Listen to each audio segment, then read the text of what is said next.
মেয়ের বাবা প্রতিদিন বলে যে বাসায় থেকে তুমি সারাদিন কি করো। তো ভাবলাম আজকে একটা ভিডিও করে নিই যে সারাদিন আমি বাসায় কি করি।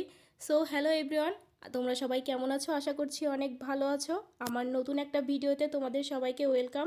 তো চলো ভিডিওটা শুরু করা যাক। সবার প্রথমে আমি স্নান করে পূজা করতে আসলাম, আর পূজা করতে এসে এই যে পাকনা বুড়ি চলে আসলো। ওকে কোলে নিয়েই আমি পূজাটা সম্পূর্ণ করলাম। তো পূজা শেষ করে আমি ওর দুধ গরম করতে চলে আসলাম। দুধ গরম হয়ে গেলে ওর ফিডারটা খুঁজে আমি গরম জল দিয়ে ফিডারটা সুন্দর করে পরিষ্কার করে নিলাম।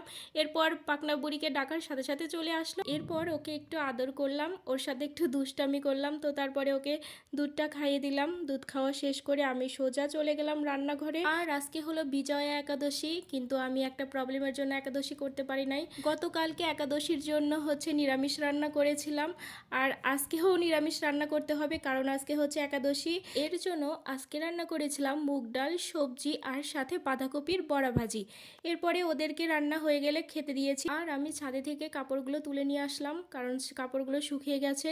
এরপরে আমিও খেয়ে নিয়েছি। প্রায় বিকাল হয়ে গেছে, এর জন্য সবগুলো ঘর আমি সুন্দর করে গুছিয়ে পরিষ্কার করে ঝাড়ু দিয়ে এরপরে আমি ঘরগুলো মুছে নিলাম কারণ সন্ধ্যা দিব। এরপর মামুনিকে এনে পরিষ্কার করে দিয়ে ওর জামাটা চেঞ্জ করে দিলাম।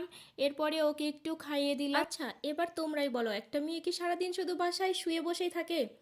তো দেখো আমার কাজ তো শেষই হচ্ছে না। এরপরে আমি সমস্ত কাপড়গুলো ভাঁজ করে জায়গা মতো জামা কাপড়গুলো রেখে দিলাম। তারপরে আমি ফ্রেশ হয়ে কাপড়টা চেঞ্জ করে সন্ধ্যা পূজা দিতে চলে গেলাম পূজার ঘরে। এরপরে আমি সন্ধ্যা পূজার সমস্ত গোছ করে নিলাম।